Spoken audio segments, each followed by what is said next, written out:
The Puck Portfolio with Andy McNeil. Hey, welcome to the Puck Portfolio. It is Thursday, January 2nd. Happy New Year. Hope everybody had a wonderful holiday. It went by very quick, I think, and usually does as you get older, right? Nick, hope you had a good holiday. Did you do much handicapping over the holiday season, or did you get to take a little bit of a break from sports betting? Yeah, I got a little bit of a break. I had full off days yesterday and the 24th and 25th. So not too bad. But yeah, it always feels like a bit of a scramble trying to balance everything right now. So yeah, it feels good to get back after it now, though. For sure. I'm Andy McNeil, your host, and this is Nick Martin. If you are just joining us because of our, snazzy clickbaity World Junior Championship thumbnail, glad to have you here. But we will get into talking a little bit about the tournament right away. Of course, Canada losing its final preliminary game 4-1 to the United States on New Year's Eve. And now they're matching up against Chechnya in the quarterfinal here. Nick, you wrote about the Canada and USA game on New Year's Eve, and you handicapped that one pretty well, did you not? Yeah, I'd say it was a pretty good take. I took the U.S. as a slight underdog, which traitor. I think, yeah. But I mean, if you paid attention, I think there's a lot of people who kind of want Canada to lose, a lot of Canadians, because they're not overly happy with the team that was brought. I think obviously they probably could have fared better. Discipline was a huge story in the game. I thought all the penalties were called to say the least. Yeah, they're pretty standard calls in international hockey, I'd say. So yeah, I don't know. I feel like obviously Canada could pull it together in the medal round and still get it done. Maybe we get to see that final versus the US again. But I think the kind of main point continues to be that they didn't take a ton of scoring talent there. And sure enough, for the second year in a row, they can't score any goals versus good teams. So, or maybe I don't even need to say good teams because they didn't score many versus Latvia and Germany. So, yeah. Yeah, we'll see. I feel like that team's a little flawed right now, but interesting heading into this matchup. I like your handicap on the game. I think it goes in line with what I'm kind of eyeing as a good bet as well. Yeah, we'll get to that in a minute. I mean, I think just looking at Canada here, calling them undisciplined in that game versus the U.S. kind of an understatement, right? Because they took 22 minutes in penalties. It was just especially late in the game, it was just seemed like a parade to the box. And of course, that led to 3 U.S. power play goals. Canada has yet to allow a 5-on-5 goal in the tournament, which is pretty impressive. They're the only team that has yet to allow a 5-on-5 goal, and obviously goaltending has been really strong for them. Carter George, he leads all netminders in the tourney with a .964 save percentage, a 1.01 goals against average. He's also pitched 2 shutouts in the preliminary round. First game against Finland and Germany. But he's been good in playoff games for Canada overall. He's got a bit of history here playing for Team Canada, going back to the 2024 under 18 championship and the 2023 Hlinka Gretzky Cup. He went 5-0 in elimination games. He posted a .919 save percentage, a 2.60 goals against average, and 1 shutout in those tournaments combined. He was 12-0 as a member of Team Canada before Tuesday's loss to the United States. But while I do think goaltending, like you said, could win them a medal, I don't know. I think it's their scoring prowess, like you said, that kind of scares me here because they were perfect in the pre-tournament and they looked pretty good. They allowed 2 or fewer goals in all 3 games, but outside of that 7-1 beatdown against Switzerland, they haven't scored more than 4 goals in a game in this tournament, and that's just really unlike past squads that they have sent to this tourney. So, just kind of makes me pretty hesitant to kind of have a lot of confidence in them heading into this matchup. They've averaged just 2.5 goals per game in the preliminary round. You look at teams like US and Sweden; they've averaged between 5 and 6 goals. So I think there's just a big divide here. Their scoring has to show up tonight because I think, Czechia is pretty set up in the goaltending position. Their starter, I can't even pronounce his name, Michael Harabel, he made 37 saves in that loss against Sweden, their last preliminary game. He went 4-3 last year in the tournament with an 877 save percentage and a 3.4 goals against average.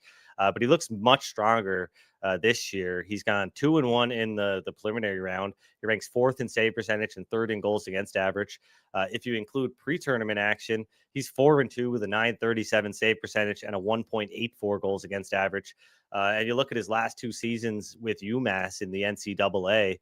He's gone 24, 18, and 3, a 914 save percentage, 2.55 goals against average, and 3 shutouts. So, he's got some pedigree, and he's shown it in this tournament.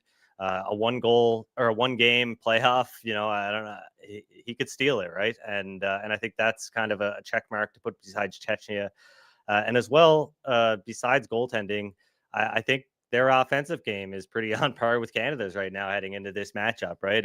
You could maybe speak to the competition they faced, but even if you take away the 14 goals they scored against Kazakhstan, they've still scored more goals per game than Canada, right? So I think this one's going to be a lot closer than the odds suggest. I'm not sure where we're at right now, but earlier this morning when I previewed this game on dailyfaceoff.com, Canada was a minus 375 moneyline favorite at Sports Interaction.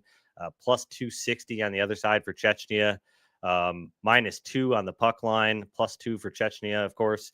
But I like the tie at 4-1 because I think, while Chechnya might not win this game outright, I could see it getting past regulation here. And I think there's a better than, 20% chance that it does. So I think 4-1 on this game ending in a tie, a regulation tie, is a pretty good look.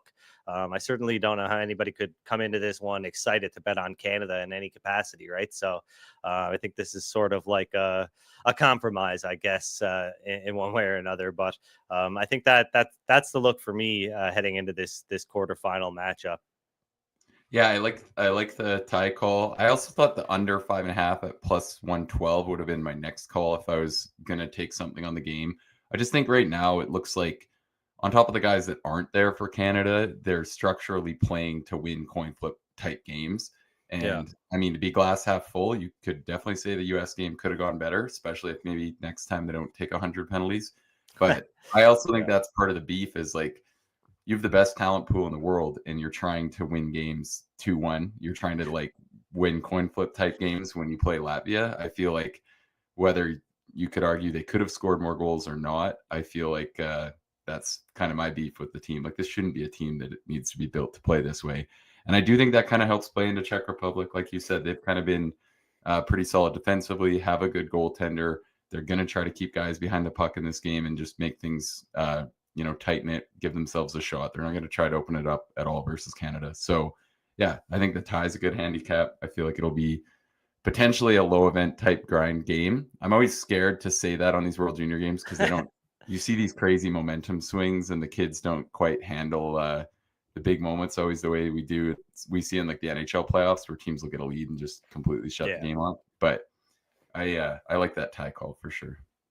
Yeah, we'll see. We'll see. Admittedly, I don't like betting on kids, and I'm not taking any kind of moral high ground here. I just don't think they're reliable. There's, a really short period of time that you had to handicap this tournament, and things change so fast, and it's not my cup of tea. But I do think there is some interest here as far as Canada being now not as dominant as they used to be makes things a little bit more interesting in games like this.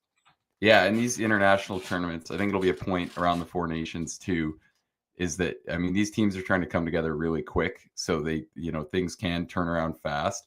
That's the other thing too. It's kind of been weird. They didn't skate again, like they keep not practicing, not going on the ice, which I feel like seems odd when you're trying to get yourselves playing as a cohesive unit in such a short tournament. I don't really know if I think the bigger issue for these kids is It's getting like Dave Cameron. It's like Dave Cameron has just like decided that, the tournament, he said the tournament's too short. You can't bench. You don't have time to bench players and stuff like that. So it's like he's decided to just get rid of any accountability whatsoever and be like, whatever. We can't have a little bit of accountability. We'll just have none. So Yeah. Well, and then that's the thing that's tough. Like the usages have been weird. I feel like McKenna looks great every shift, continues to yeah, not get as much ice time. There's a million things you can complain about. for And sure. some of the guys that are wearing all the heat, like Cowan, obviously hasn't been great. But that's the other thing. You could have taken 5 more guys with that level of offensive upside, and we wouldn't be sitting here complaining about, the Yeah. couple of them that are underperforming when you could have had a fleet of them. But Yeah, lots of anyway, talent left on the table, and I think that's going back to the duration, the short period of time that we're playing, that the team is playing here and is preparing. Yeah, I just wouldn't be surprised if Canada remains pretty undisciplined going forward because there just isn't a lot of time to figure that stuff out, right? So if that's in their DNA here, and I think it could be a problem going forward as well. But yeah, a lot of talent left on the table for sure. I'm already thinking about the potential under 6.5 in a gold medal final versus the US because I also like the under in that last game, and I mean, you see how many penalties went up there, and it still was only 3-1. I think you'd have to assume Canada would be a little more disciplined in a gold medal game. So that could be an interesting look, I think, if we get to that point. For sure, for sure. Yeah, let's get into the NHL then. Obviously, a big slate here on Thursday. And we both like the Boston Bruins here. Of course, Igor Shesterkin on injured reserve. That came out yesterday. And it looks like he's going to miss at least the next 3 games, I guess. And that leaves Jonathan Quick to start in his place. Quick hasn't been bad for the Rangers this season. He is, above break even and goals saved above expected. I believe he has saved around 2 goals above expected right now, according to Evolving Hockey. Not as strong as he was last year, though. He was excellent for the Rangers in 2023-24. Has been much closer to an average goaltender and has just 1 win over his last. Damn it! How many starts? I don't know, but he's been struggling a bit lately, just like the Rangers have overall. He has won his only 2 starts as a member of the Rangers versus the Boston Bruins, though, last season, for what it's worth. But I think this -110 price that is pretty widely available here on the Boston side is pretty appealing. So I locked that in. Actually, got a better number earlier on Boston at one sports book, but it was kind of I think a little bit unexplainable. I'm not sure why things are moving towards the Rangers here, but I'll take it and bet the Bruins on the money line. Yeah, I agree. I mean, really, the only positive I think you can point to the Rangers, and they still lost pretty comfortably. But I mean, they played better versus Tampa and Florida. But outside of kind of the desperation angles and all that stuff, it's pretty hard to say these teams are even right now. And if anything, the way like the Bruins are starting to get goaltending, which everyone was kind of counting on earlier in the year. As you know, that Yeah, was a big part of the reason things got as bad as they did. And yeah. now they're getting the goaltending that they've had the last 2 seasons, and they're obviously looking a little better at even strength too. So, I mean, obviously, I think you're going to see the Rangers play for a lot of pride in this game. They'll look desperate, but that's at some point like that's a pretty thin argument when you're talking about. Yeah. I mean, their even strength numbers are near the top of the top of the league right now, and they're getting elite goaltending, which I think obviously is what they were supposed You're to have. talking about Boston, right? Yeah, sorry. Yeah. Boston. No, the Your Rangers. Your I haven't even transition looked, was a but we little know bit where like, is he they're talking about the surely near the Rangers? bottom. Yeah, and I just think a lot of the problems that are plaguing the Rangers just continue. Like I don't think they're going to change. Kreider's not what he was. We've heard a ton about how Zibanejad is struggling. They really just don't have many guys in great form. I think it feels like there's a lot of issues inside the room. I don't know if people are happy under Laviolette. It feels to me like somehow maybe we haven't even seen the worst of it yet right now. So, and I think it's a pretty good price to back the Bruins. Yeah, I mean Boston, like you talked about the goaltending, but obviously the offense has been much improved over the last month. Over the first 2 months of the season, they were 31st in goals per 60 minutes. They rank 12th now in all situations, and at 5-on-5, they're 13th. But the Rangers are 32nd over the last month, with just 1.66 goals per 60 minutes. And of course, goaltending has also been or not so much goaltending, just defense in general has been a big problem for the Rangers because I think, relative to expectations, Shesterkin, Quick, they've been good. But the Rangers are just not a good team. They've allowed 3.33 goals per 60 minutes at 5-on-5 over the last month, and yeah, just expected goals percentage. Boston ranks 7th at 5-on-5 over the last month, according to Evolving Hockey. New York is down at 27th, and the Rangers, I think they are 30th? No, 32nd in goal share at 5-on-5, with just 33.24% of the goals. And that's a stretch of 13 games. So, yeah, I mean, I think something has to give for the Rangers at some point here, but with the Shesterkin news, etc., the current form of these two teams, I think -110 is a pretty reasonable price to back this Boston team heading into this matchup. Yeah, I think it's kind of interesting too. Like last thought on the Rangers, last year it felt like it was the exact opposite, where they got into these close games. Like it almost seemed like they had, I don't want to say good luck, but they were just so confident in these close knit games and in the big moments. And this season, it's kind of been the exact opposite. Like you look at the Florida game, they have what looks like maybe going to be, their best win or comeback to take that game.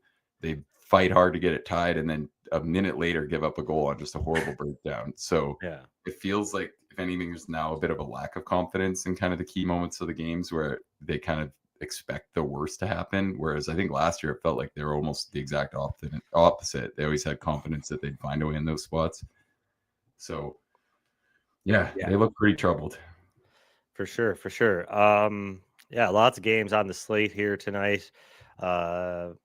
Carolina and Florida going head to head again. I know Shane Goss's beer is expected to be out for a little bit longer. Minnesota and Washington going head to head. We got any news on Kirill Kaprizov other than him probably missing in one more game at least? Yeah, I saw he was put on the IR. I didn't actually read the report, but I think it's retroactive to a certain date, so he could be, ready as soon as the next game. But with him, he's been placed on IR. So, yeah. I hope so. Like I've said to you, every time one of my player futures starts to look good again, the guys end up on the IR. So I'm sorry with that one and Kaprizov. And yeah, they are the Wild are going Fleury in that game. So I'm happy as someone who obviously wants the Caps to win all their games right now. But the -170 looks pretty. Well, that moved a lot, right? I think the Caps opened around -145 or something like that originally. So there's been a big move there. And of course, what's this? The third time in 2 weeks that Toronto and the Islanders have met here. The Leafs obviously coming into this one without Austin Matthews for another game. He's expected to be out until January 4th.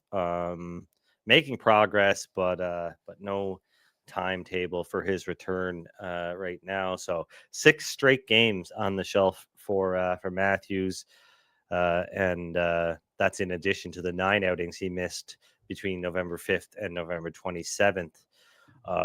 What game do you want to head to next here, Nick? Let's do that one. I like the Islanders in that game. I'll feel like an idiot if it misses, but I took them to beat the Leafs in that game. They won 6-3, and I do feel, we're starting to see Barzal, Pelech, and Duclair get their legs under them a little bit. The Islanders' underlying numbers have picked up a lot. They're above 50% expected goals share in the time that those guys have been back in the lineup. And I think it's actually a pretty good number right now. I think the Leafs continue to look pretty concerning. They had a solid effort versus the Isles in that last game, but still clearly could have gone either way. And I think it's really starting to look noticeable that Matthews is out of the lineup. I think we're at the point where it's not like earlier in the year when they had guys picking up the slack. I think they're starting to look like they really need him there. David Kamp's going to center the second line again tonight. Matthew Knees really hasn't been very good recently. I think Nylander's really trying to carry a lot of weight on that unit. And if you look at Toronto's underlying numbers for the entire month of December, they're not good. And I don't think that's surprising. Like if you're someone who doesn't believe in the numbers at all, I'd like to hear the argument about why you think they're necessarily like really playing better than those numbers suggest, because I don't think we've really seen them play overly well in many games at all recently. There was the Predators game, and I guess you could say the Red Wings game, even though in that one I think they could have given up more goals than they did. And I just think defensively this team's really fallen off, and I'm starting to wonder if maybe a big part of how much better people thought they were defensively was just based off the fact that Stolarz was giving them Vezina level goaltending earlier on. So, obviously, I think the Leafs are probably a little better than they've shown recently, but I think you can pick apart what they've done for pretty much an entire month here quite a lot. I think, obviously, the Islanders are always up for these head-to-head matchups versus Toronto. They've played them pretty well in the first 2 games. So I actually kind of like them here as a very small underdog. I think it's a good price. I feel like we're going to see a big effort from the Isles, and I actually think with who's in the lineup for the Leafs right now and their defensive concerns, I'm happy to take them on at this number. Yeah, Toronto ranking 22nd in expected goals percentage at 5-on-5 and 21st in shot attempt percentage at 5-on-5 over the last month. Expected goals against per 60 minutes, they are the 8th worst team going back to December 2nd. So yeah, everything you say lines up with what the stats are saying.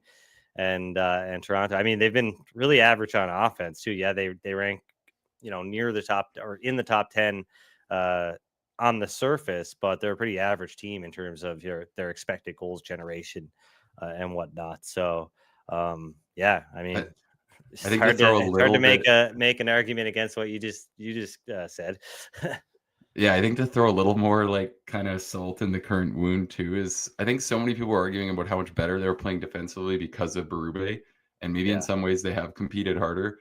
But I also think it's interesting to look at Sheldon Keefe's Devils team that has been the best defensive team in the league for the last month, and wonder if maybe it's not that realistic that they got that much better by getting that guy out of the picture, right? Because his team looks unreal defensively, and I mean the Leafs were pretty solid defensively during his tenure. So I kind of think to some extent people wanted to buy into the idea that things were different under Berube, maybe more so than they actually have been. Yeah, for sure. For my next pick, I am going with the Utah Hockey Club, who are on a 5-game losing streak, hoping that Clayton Keller will be in the lineup tonight. He missed the last game against Edmonton due to an illness. So that's why I'm cautiously optimistic. I guess not too cautious because I have already placed a bet on the Utah Hockey Club, but haven't seen an update yet on Keller. We don't know if he's going to be in this year, but man, he's been good this season. He's got 13 goals and 24 assists in 36 games so far. And yeah, he was sorely missed against Edmonton. That's for sure. But Utah has kind of fallen off offensively here over the last handful of games. They scored 2 or fewer goals in 5 of their last 6. And the Flames are not an easy matchup by any means, but I think I like the minus 115 here, assuming Keller is in the lineup. Like I said, that's a big assumption for me. But I think Utah has a lot of good going for them. And with Karel Vejmelka in goal again, Jackson Stauber started the last game. I think they should be priced a little bit higher here on the money line. I have them listed as a minus 126 money line favorite according to my model. So yeah, I mean, minus 120 now at Bet365. So I'm not sure. I don't know if there's still some better prices out there right now on the Utah Hockey Club, but I can double check on that. Nick, what do you think about the Flames lately? Am I off base here, or is Calgary going to make me pay like they did the last time? Yeah, I actually am in a disagreement on this one. I did pick the Flames for my Flames Nation article. I like the way that they've been looking recently, and I think it's kind of an interesting. It almost reminds me a little bit of the Vancouver matchup right now because Utah, their defense score is just I think hurting the upside of the offense right now, and I think they have a lot more high end offensive talent than the Flames, but I think the Flames are playing really well right now. I like the way their games looked coming out of the break. And their underlying numbers have gotten a little better. They're starting to get legitimate play out of Kadri and Huberdeau on the top line, who've kind of both found their form. So, yeah, I don't know. I picked the Flames to win the last matchup between these teams, and they got smoked 5-0. So maybe that bodes well for you. But I actually kind of think the Flames are in a bit of a legit run here. I'm kind of happy to get them at this price at home, where they're 13-4-3. So they have done really well on home ice this season. Yes, they have. Yeah, maybe a little bit of a risky one here. But I did get that minus 115 earlier, but it has since moved minus 120, pretty much now the best price in market. A lot of books have moved to minus 125 on Utah. So maybe something to hold off of there, considering the movement, not as much value as there was at minus 115. I guess I've only got really one game that I've got left to kind of dive into here, Nick. So, do you have one or two games left that you want to touch on? I will throw out that I put the Sabres money line out there yesterday. It's come down from plus 195, plus 175, though. So I'll just put that thought out there for anyone who followed that. And then the other one that moved against me pretty heavily, but I still like, I had the Sharks plus 220 yesterday. They're now plus 235. So lost a lot of value on that one. But was there any reason for that, or just market disagreement? I think just market disagreement from what I've followed, because I've been watching the goaltending confirmations pretty closely, because I think they're both teams goaltending. Yeah, both teams who they start in this game is quite relevant, because I think it's possible the Lightning have been playing Vasilevsky a ton. I don't think it's impossible at all that they'll be like, all right, let's see if we can get this one done with Johansson in there. And then the Sharks right now, the difference between Georgiev and Askarov is pretty huge. So yeah, I kind of took that number hoping that we would get Askarov. If they keep starting them the way they have, this would be his start. So I'm kind of banking on that a little bit. There is a possibility that Jake Gensel misses this matchup, so that would also be favorable. But I feel like perhaps we've seen the absolute worst of it from the Sharks. Part of the problem has been Jake Wallman's out of lineup. He's still going to be out of the lineup here. So it's an ugly one, but I don't know if we're that far removed from when we were talking about this Sharks team being scrappy, looking a lot better than they had. I think they've played a little bit better in some of these losses than the final scores kind of suggest. So I'm kind of happy with this price at this long of a number. It's definitely an ugly one, but I'll take the chances that maybe they kind of catch Tampa off guard here. I think they're not quite as much of a true bottom feeder as they've looked recently. But yeah, and with that said, I think the other one that I'm kind of interested in, the over 6.5, especially if you can get that and you end up in the most favorable goaltending matchup where it ends up being Georgiev versus Johansson, then I would really try to get on that quick if you can. Yeah, for sure. There's another I want to talk about the other bottom feeder, I guess, that's been a little bit scrappy as of late. The Anaheim Ducks are in Winnipeg taking on the Jets. And this is a bit of an interesting one, mainly because of the schedule, I think, and some of the recent history here. But the Ducks are in the midst of playing a really tough stretch of games, 6 games in 9 nights. By the end of the week, they'll play Edmonton on Friday after playing Winnipeg today, and then they'll be in action on Sunday at home against Tampa Bay. So it'll be a tough stretch of games. They've won 5 of their last 8 games, though, including 2 in a row. This marks the second such stretch for the Ducks since mid-November. But in between there, they also kind of went on one of their worst runs of the season, where they lost 5 straight games between December 4th and December 12th. But yeah, the Ducks have pulled off some impressive upsets lately. They defeated the Edmonton Oilers, New Jersey Devils, and the Winnipeg Jets, who they beat at home on December 18th. But it was the second half of a back-to-back for Winnipeg, and the Ducks have lost their last 4 trips to Winnipeg, dating back to the start of the 2021-22 season. But their last win in Winnipeg came in the I think January 23rd, 2017, and they've lost 9 straight meetings in Winnipeg since then. So, yeah, I mean, not a lot going for Anaheim heading into this one. Obviously, the Jets coming off a loss where they had their 4-game win streak snapped, but that was their second game in as many nights as well in Colorado. So you can kind of forgive them for that. They started Eric Comrie. They had also started Eric Comrie in that loss to the Ducks a couple of weeks ago. And that is not going to be the case on Thursday. Hellebuck is going to be in goal. He is 12-3-2 all time against Anaheim, 7-0 all time at home versus the Ducks. And yeah, like I said, Anaheim hasn't won in Winnipeg since January 23rd, 2017.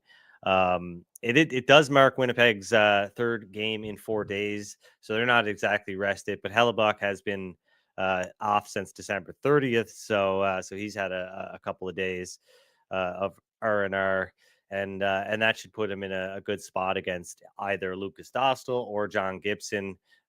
Last I checked, nothing had been confirmed there, but I think either way, it's unlikely that you're going to get the best out of Anaheim's goaltending here.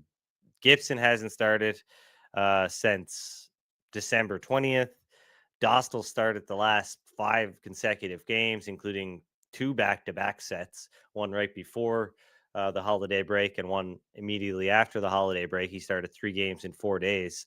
And then with Edmonton on deck tomorrow, maybe they save Dostal for that game and start Gibson here, or one way or the other. I think it's a favorable matchup for Winnipeg. And given Anaheim's offensive struggles, I think it also makes it even more favorable for Winnipeg. Of course, the Jets rank 3rd in goals per 60 minutes heading into this one. Anaheim, meanwhile, they are 31st in goals per 60 minutes. They do have a 24-11 record against the puck line, though, and I think that's pretty telling, I guess, as they haven't been necessarily getting blown out a whole lot this season, a lot less than you would expect them to do. But I do like a player prop here. I think Winnipeg's going to have a good night offensively, and Kyle Connor, he went pointless in the last outing against Colorado, but he had recorded multiple points in 8 of his previous 11 games, and he has scored 2 or more points in 4 out of his last meetings against the Ducks. We bet this the last time Winnipeg was in Anaheim. He picked up 2 assists. I also bet him to score a goal in that game, and he unfortunately did not. But at plus 140 or better, you can find plus 140 at Sports Interaction. I believe plus 145 at Bet365. And if I recall correctly, Pinnacle has this one at plus 150. I think there's, a better chance than that he posts 2+ points in this matchup. So I like Kyle Connor over 1.5 points at plus 140 or better. And that's it for me. In addition to the Bruins money line, the Utah Hockey Club money line, and the Czechia Canada tie. Nick, you want to recap your bets quickly before we cut this thing off? You are muted, sir. Nick might have to jump off and jump back on. He is having some technical difficulties right now. So I'll keep you company until he comes back. We will see if there is any other big news coming out in the hockey world, of course. Like I said, Connor Hellebuck is going to start for Anaheim. There's Nick. He's back. He's going to recap his bets. I can hear him rustling around there, so I imagine his audio is good to go. Here. Yes, but you're good. Yeah, I like the Islanders money line, the Bruins money line, the Sabres from yesterday, and then the Sharks money line. All right. Well, that's what good solid group 8 of teams, picks, I guess, for the World Junior and NHL action on Thursday. Should get you started, but there's a lot of other games to handicap as well. You can check out my Jets Ducks preview at dailyfaceoff.com, in addition to my like I said, Czechia and Canada preview, and Nick has a number of previews up as well. What Flames Nation, Leafs Nation, and Canucks Army, I guess. They've been scheduled on the same day, just an appalling amount of times, Andy. Like every day I open up the schedule and I'm like, how is this possible? Can we get them shuffled a little bit just to, make my life a little easier? But yeah, all 3 of those. So yeah, it should be a good night. For sure. Any final thoughts about the Canucks and the Kraken game? Of course, Vancouver dealing with some big injuries heading into this one. Yeah, I think I'm just kind of finishing handicapping it, but I kind of think the Kraken again are a good call. The Canucks right now, I've kind of just been beating this drum too, but the Quinn Hughes injury is just huge, on top of the fact that the Canucks already looked not good. I think you could argue it's one of the biggest needle movers in the league right now, just based off the fact that they don't have other defenders to play those minutes effectively. So on top of how good he has been, they're now giving those minutes to guys that are just below league average. So it's just really a double whammy, and I think arguably one of the biggest potential injury losses in the league right now. I feel like Vancouver's they're in some trouble right now. I'm almost surprised. I know they're trying hard to trade for a D-man. I'm almost surprised they haven't just kind of overpaid to get it over with, because I feel like every game you don't have that guy in the lineup right now hurts a lot. So I don't really know what the delay is. I'm sure they're trying everything they can, but I feel like you look at that defense core right now, it's pretty shocking to say that is a team competing for the playoffs. Yeah, it's not like they're not in a comfortable situation by any means. They are 1 point out of a wild card spot. They do have a game in hand over the Flames, but 1 point back of the wild card spot. So not a great. That was a huge loss to the Flames. I picked the Flames to win that game. I felt pretty good about it, and it was competitive, but I think the Flames definitely deserved to win. And that was a massive game, bordering on, I'm not going to say a playoff game, but it was pretty much a full 4-point swing for whoever took it. Yeah, for sure. Anyway, that does it for Thursday's episode of the Puck Portfolio. Obviously, with the holidays, short week this week, but we will be back on Tuesday with our regularly scheduled programming Tuesday, Wednesday, and Thursday at 1 p.m. Eastern time here on the DFO Fantasy and Betting YouTube channel. And of course on Spotify and Apple. If you have not signed up for the new podcast feed yet, please do so. Reach out to me on Twitter if you're having trouble finding it.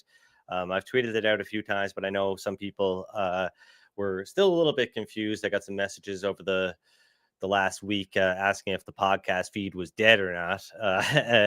Yes, the old feed is dead, but we've got a new feed over on the Nation Network, and you can get linked up to that and begin receiving episodes once again as you were before. So if you're having any trouble with that, just reach out to me on Twitter, and I'll help you get set up with the new podcast feed. Jake, do you mind maybe leaving a link to the podcast feed in the YouTube description as well later? All right, awesome. There we got a double whammy. So if the YouTube description doesn't help you out, reach out to myself on Twitter at Digital Gambler, and I will help you out as well. DMs are open, so feel free to send me a DM. I know I'm going to regret saying that, but I was just going to say, except about the losing picks. DMs except about the losing picks. Don't DM me about that, because I'll just, no, I won't even answer. No, I'm just kidding. Zero accountability, just like Team Canada. No, I kid. Anyway, that does it for today's show. Thanks for watching. Thanks for listening. Really appreciate it. We will see you next week. Good luck with your bets and enjoy the hockey.